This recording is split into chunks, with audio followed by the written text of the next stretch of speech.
Hey. We are here. It is show number 2. It's Monday night, the greatest night of the week. It was good before, but now it's great because Mike Walter is here. Wow, thank you, John. I appreciate that. That was if you are watching this and didn't see Todd Mitchum before me, when this is done and when Mitch is done, make sure you go back and watch Todd because that was 45 really good minutes, John. Yeah, that Really was he did a quality. he did a great job and gave some really good content. And that Hmm. we're here this month talking about Mobile Las Vegas, and Mike and I'll get into that in just a little bit. But part of this is you're getting to experience some of the presenters and some of the kind of content that's at the shows. If you've never been to a convention, the Mobile Beat's a great place to start. You're going to you learn a lot of great stuff, meet a lot of great people, and experience Las Vegas. Yeah, if there's anybody watching this that hasn't bought their ticket yet for Mobile Beat, it's time, man. You're gonna have to get your pass, and you're gonna have to make plans to get out there. I mean, just the Todd Mitchum emceeing and Jason Janai mixing thing, just that alone is worth the price of admission. They put up their full schedule today, and it's exhausting to look at it, to see how much education Ryan and Jake and all the guys at Mobile Beat have really packed into it. So I'm honored to be back. I'm honored to be speaking out there again for the first time in a few years, and really honored to be part of the roster that they have put together. So it's going to be great. No excuses, man. You gotta make your way out there, DJs. It's going to be awesome. Yeah, it's going to be a great time once again. They've done a great job last few years, and it's exciting time of the year as we get closer. We're going to be talking about some tips for your performance and such in just a couple of minutes. But before we get to that, let's dive into. You're going to be speaking, I believe, Thursday morning. Is that or? That's right. They're saving the best for last. Yes, John. actually, I'm one of the last speakers of the week, which is pretty cool. Yep. yeah, that last. And for those of you who think we're saying this kind of in jest, it's really honestly true. Is that Thursday during the day is just a very loaded schedule.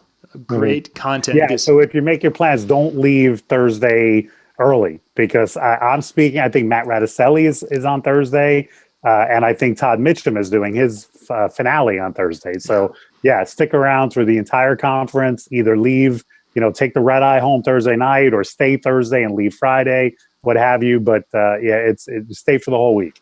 Yeah. So let's talk a little bit about what you'll be speaking about at the show. Well, I'm doing a seminar called 10 Things You Can Do to Throw a Better Party. And, I was thinking about this as we were preparing as I was preparing for today and this conversation with you. Anyone in this industry right now is probably going through that phase where you're not doing as many events, but you're taking a lot of sales calls. And so this is a good time to think about the type of leads that we generate as DJs. When the phone rings, when the emails come in, when a new lead comes in, there's a number of different avenues that it could come from. It could come from somebody who says, hey, I Google searched and I found your website, or I saw you at a bridal show, or a banquet hall recommended me, or the best one, and I think we can all agree, the very best lead that you can generate is, I saw you at an event, I saw you at a wedding, I thought you were phenomenal. I grabbed your business card. Sometimes it was 5 or 6 years ago, right? I mean, sometimes we get those calls. We go, oh, where'd you see us? And they go, Sue Jones's wedding. And you look it up and you go, that was 7 years ago. I held on to your business card this long because I loved your performance and I want to have you at my wedding. That is the single best lead that you can possibly generate. We can all agree on that, right? For sure. So if we can all agree on that, then what we can all agree on is if we make our events better, and we throw better parties. And in doing so, we put a little bit more of the spotlight on us, not to steal the spotlight from the bride and groom, but get a little credit in the minds of the people who are there to the point where they say, wow, that DJ threw a better party or had me dancing more than I usually do. That will generate more referrals. It'll generate more quality leads, which ultimately helps every layer of our business. You want to do better in sales? Generate better referrals. You want to cut back on your marketing dollars? Generate more referrals. It's really the shortest distance between point A and point B.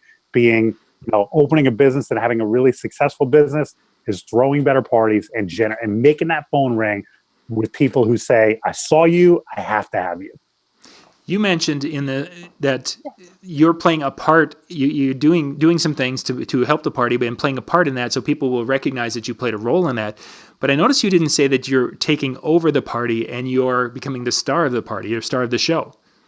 Yeah, this is something I've talked about at previous seminars. I don't know if I'm going to dwell on it much in Mobile Beat, but there is a fine line, and it's a line that we all need to dance between interacting with the crowd and helping to make a better party, and then going over the line and making it all about you as the DJ and really attempting to steal the spotlight from where it should be, which, let's face it, as a wedding, it's the bride and groom and the family and the guests of honor, things like that. But you can't, but that doesn't mean you can't interact. And I'm an example of it, and thousands of other DJs are an example of it, that you can get on the dance floor and you can enhance the party and take moments that were here and make them here without necessarily stealing the spotlight. And the stealing the spotlight thing is something I think some MCs and DJs use as an excuse.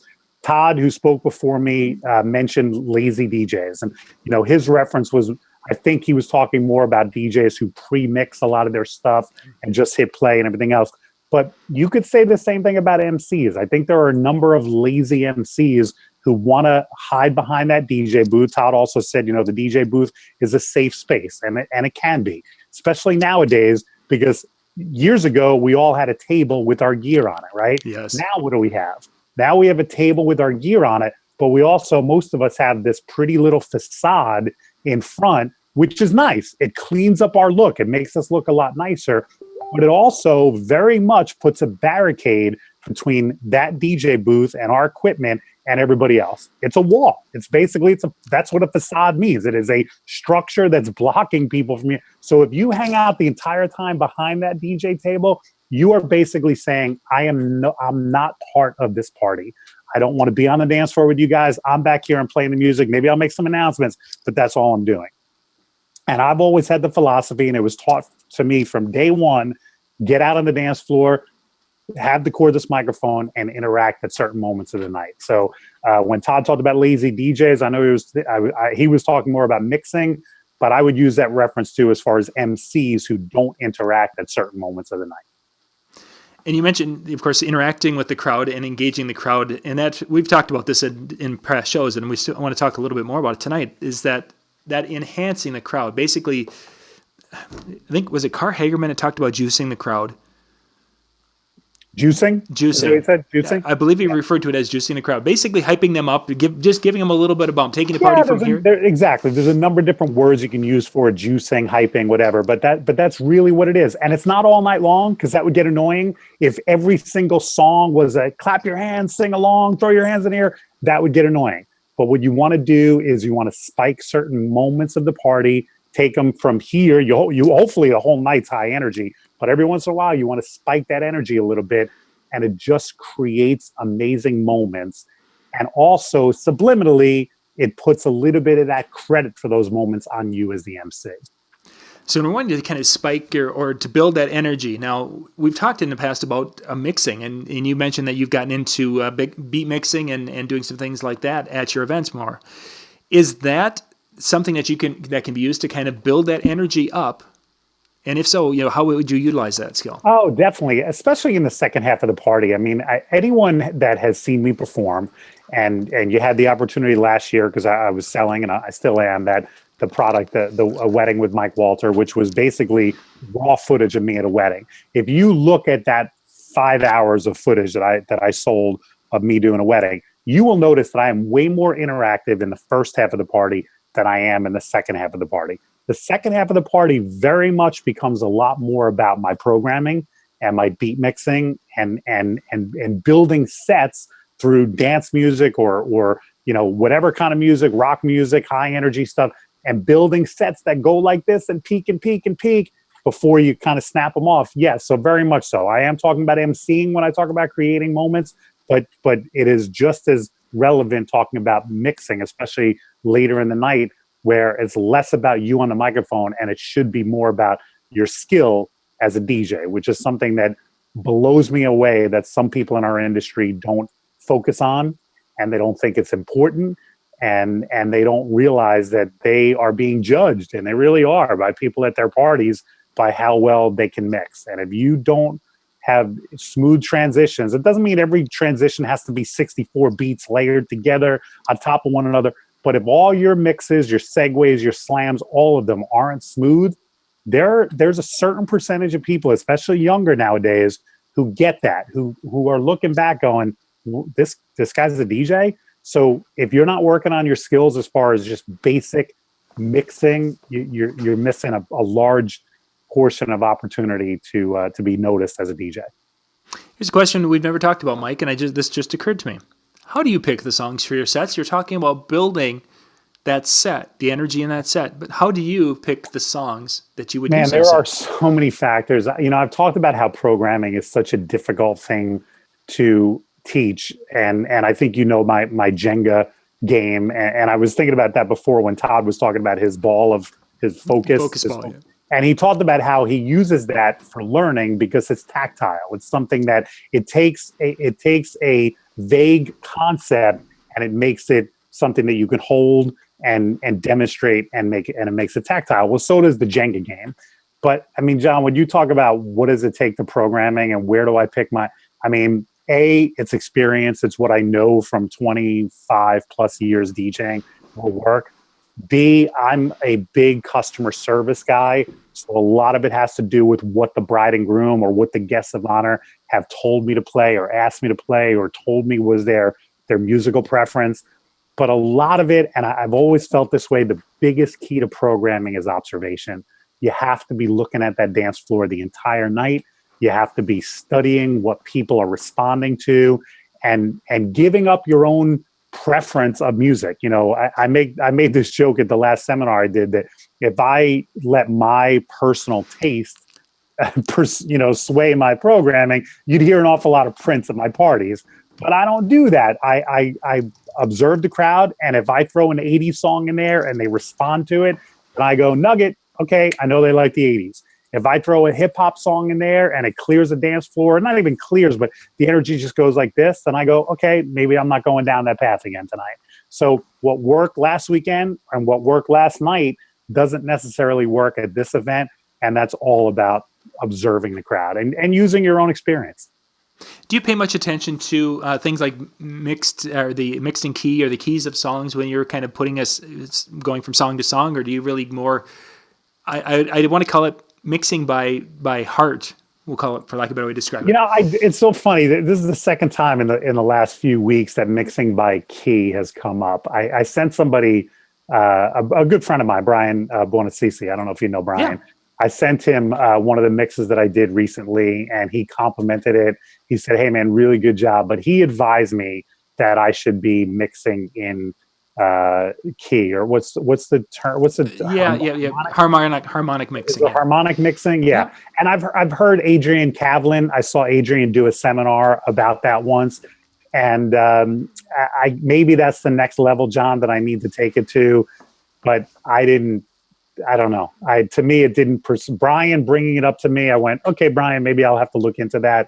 You asking me now? Are you asking me because you do it, or are you just asking because it's something that it's being as you're saying, it's being talked about an awful lot. And as I've been getting into more mixing since I've transitioned from less of a wedding DJ, and I'm doing more of a 50-50 mix with teen dances in the wedding side, I'm finding that I'm doing more beat mixing type activities, and then that's starting to actually work at some of the weddings in central Minnesota, which is kind of a different thing. It didn't work that way before. So now, to keep ahead of that, that's where I'm looking into it for my own. I just can't imagine a time at a wedding where I'm playing this song and I know this next song would be perfect, but it's not in the right key, so I don't want to play it. I can't imagine ever thinking that at an event. Now, maybe I get to that point where I go, hey, here's a great song, and this one's great, but it's not in the right key, so I'll use this one first before I get to that one. So this one's in the right. I don't know, but I can't imagine making a decision.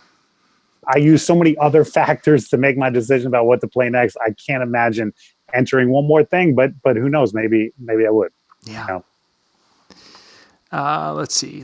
I wish I was on the YouTube channel right now because I'd love to see what the comments are. Are people responding to that? Oh yeah, they're Ian was wanting to know if you can give an example of hyping reception early in the night. What a person would do with that. All right. So to me, the two basic hype opportunities are sing along and hand clap. And so let's talk about singing along. There are some songs where it's just a very natural spot that the crowd is going to sing along to. Yep. Okay. Let's use, and I mentioned 80s a little bit earlier. Let's use Whitney Houston, I Want to Dance with Somebody. Okay. You're playing I Want to Dance with Somebody. The dance floor is packed. It's early in the night.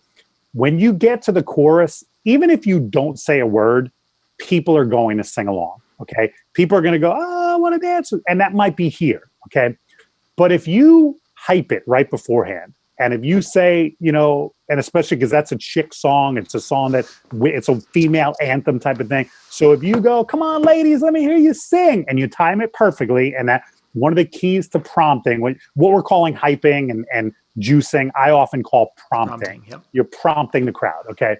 So if you prompt the timing perfectly, where you ask them to sing right before they want it, okay, you will not only get a better response, and I guarantee that. I guarantee whoever would have sung, twice as many people are going to sing because you prompted the crowd. Not only do you get that, but subliminally, the people who are going to sing anyway, you've shown them that you're an expert. You knew before they did something, you knew what they were going to do. And in a way, and I stole this line from, who's the lead singer at Kiss? Paul Stanley, from the Paul Stanley book that I read a number of years ago. He talks about this exact thing where he realized as the lead singer, if he told the crowd to clap their hands at a break in a song where they were going to clap their hands anyway, he used the word omnipotent. He said, I come across as if I'm omnipotent because I read their minds. I knew what this crowd was going to do. And there's a number of different times during the night where you can do that, singing along, hand clapping. If there's a big moment in a song and you go, everybody jump right at that moment, and people are jumping like crazy. Again, some people would have done it anyway, but you get more of a response, and the people who are going to do it anyway go, even if it's just subliminal, they might not go, hey, that DJ read my mind. But in the back of their mind, that's what they're thinking. Yeah, and of course, some mentioned Sweet Caroline is another one that people, what they're going to do. Huge sing-along moment, right. And you can definitely do that. You mentioned one thing that I've seen a lot of DJs do, and I want to get your response to this, is when there's a line, let's go Sweet Caroline, is that they will, to hype the crowd, and then they'll pull the volume back so the crowd has to sing that part of the song without the music behind it. Is that something that you teach or you encourage people to do the volume thing? Yeah, I think that can be an effective technique, but it's also one of those techniques, and you could say this about every prompt, that it's a technique that can be overdone. And I don't dump the volume probably more than twice in a night. I might do it early in the night, and if I got a great response, I might do it later, maybe with shout or maybe with twist and shout or something like that. But it's one of those techniques that's cool, but if you do it 15 times during the night, it starts to get predictable, and it starts to feel like you're a one-trick pony.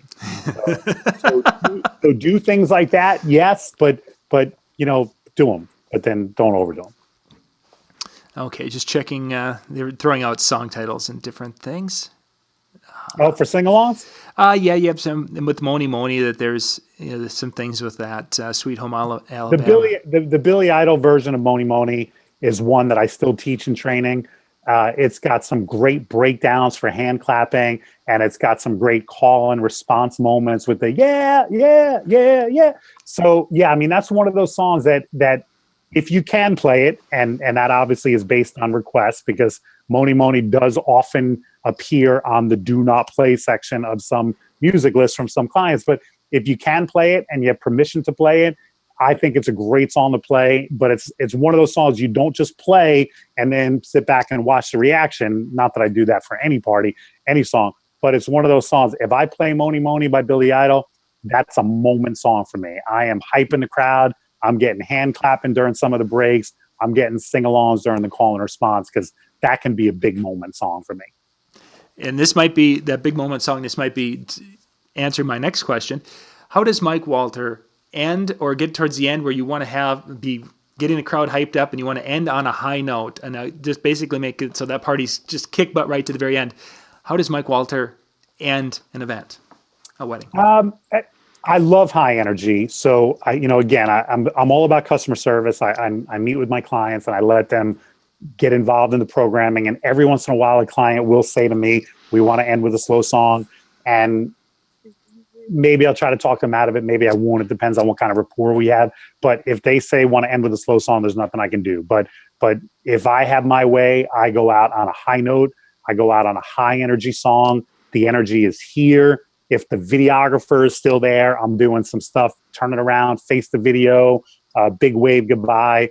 I talk about this in the Keys DVD, that at a wedding, simply saying the full name of the bride and groom one last time is a big moment. You know what I mean? One more time, let's hear for John and Lori Young. That moment right there, just saying their names can create a great response. If they're going on a cool honeymoon spot, they're going to Hawaii, you can send that out. And obviously that took some homework. It took a matter of asking that question beforehand, but you gather that knowledge beforehand so you can do all those things. And then one of the things that I've talked about at recent seminars, and I know this is a little bit controversial, but if I'm supposed to end at 11 and I take that high energy moment to 11 o'clock and I get that one more song, I will often drop that last song. Now, I know that pisses off some banquet people. Yep. And I also have some banquet people that it doesn't piss off. There are some banquet people who are like, yeah, sure, play one more song. But I would much rather play that last 2 or 3 minute song and feed that crowd. And the analogy I always use is we all go to concerts, right? And when we go to concerts, what's the greatest part of the night? After the first set is over and they leave the stage and you stand there cheering and stomping and they come back out, right? And you're like, they came back out. Of course they came back out. It's really just first set, second set. It's not even an encore anymore. But you feel great as an audience member because you feel like you've called them back onto the stage. And as a party goer, if you can go one more song and the DJ hits it. So I often do that. And I know some DJs are like, man, when I'm done at midnight, I'm not playing 30 seconds after 12 o'clock. All right, fine. That's your decision.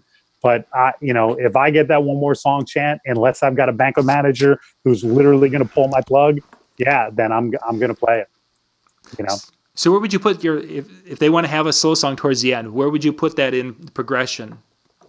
Well, if they want to end with a slow song, well, not at the very, very end, but they want to have one that's, you want to have a romantic moment before you wind them all up. And you know what, John? There are plenty of weddings I do where my last slow song in the night was not even in the last hour. Wow. There are some parties I do where, in New Jersey, we usually cut the cake with anywhere from 90 to 60 minutes left in the night. And there are plenty of times where right after cake cutting, I don't even do a slow song. I play a song, dance floor is open, and I take it through the rest of the night. And if I've got, let's say a bride and groom give me 6 slow songs to play, I make sure I'm done with those by the last hour. Because if this party is here, boop, I don't want to slow it down. You're not coming back yeah. down. Wow. Yeah. I mean, I play plenty of slow songs, but I play them early. So I don't want anybody leaving my parties going, I didn't have a chance to slow dance. You have plenty of chances to slow dance. Just probably not in the last hour. I had a guy come up to me at a wedding once with about 20 minutes left. Great wedding, packed dance floor. And he says to me, I used to DJ. And I go, oh, really? He goes, how about some Sam Cooke? And I go, if you used to DJ, then you would know 20 minutes left in the night is not a good time for Sam Cooke. And he kind of went, yeah, I guess so. And he walked away. But I love playing guest requests. You ask me for Sam Cooke early in the night, I will definitely play Sam Cooke for you. But 20 minutes left in the night, man, I'm up here. I'm not bringing it back down. Sorry. Okay, so we're just about out of time. I want to, before we do our talk. Yeah, it's gone quick, really quick. When I chat with you, the time just flies. So we just finished. It's midnight. You played your last song, and the crowd's one more. You played all the bride's requests. What's your first go-to song? Well, it depends what I haven't played yet. I mean, obviously, that's a big factor. If I haven't played Twist and Shout, that's a great one. If I haven't played What I Like About You, if I haven't played I Want to Be Sedated, and if you know your music well, I'm calling out songs that are under 3 minutes. Yep. So, you know what I mean? If I get that one more song and I go, okay, boom, and I hit I Want to Be Sedated, which is what, 2:20? Yeah, very quick. So, you know what I mean? It's one more high energy. I've done Jump Around in that moment. But again, a lot of it has to do with one of the things I love about Serato, technology has spoiled us so much, is, it turns the songs blue that you've played or gray or whatever, color you choose. So, I mean, you just have to look in your playlist and go, what haven't I played yet? I have this party playlist that are just party bangers that I know are going to work. And, if I'm getting, and I will often, John, if that last song before midnight leading up to midnight is here, I'll cue that next song up. Like, I'll just have it ready to go. And there are times where I don't get the one more song chant. I go, okay, shut the laptop down. But this way, if it happens, I'm not going, let me go find something. Boom, I've got it armed and ready. I've got it queued. It's in the deck. And that way I can go and sometimes when I hear that one more song, I go like this. I go, I'm sorry, what? I'm sorry, what? You're going to make me do it. Don't make me do it. And that's just the way to work with the craft. That's all. Funny. Mike, if people want to get in touch with you to find some of the discs you've talked about and such, where can they go to check those out? Well, my website is djmikewalter.com. And I talked about that wedding with Mike Walter. I released that last year.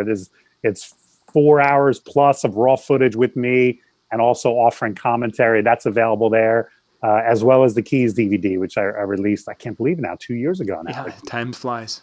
So you can find both of those there and connect with me on Facebook or Twitter and love to chat. Had a conversation with somebody today. He reached out to me, a nice guy named Chris. He reached out to me and said, do you have a few minutes to chat? And we talked on his lunch break today. I'm always available to talk to people in the industry.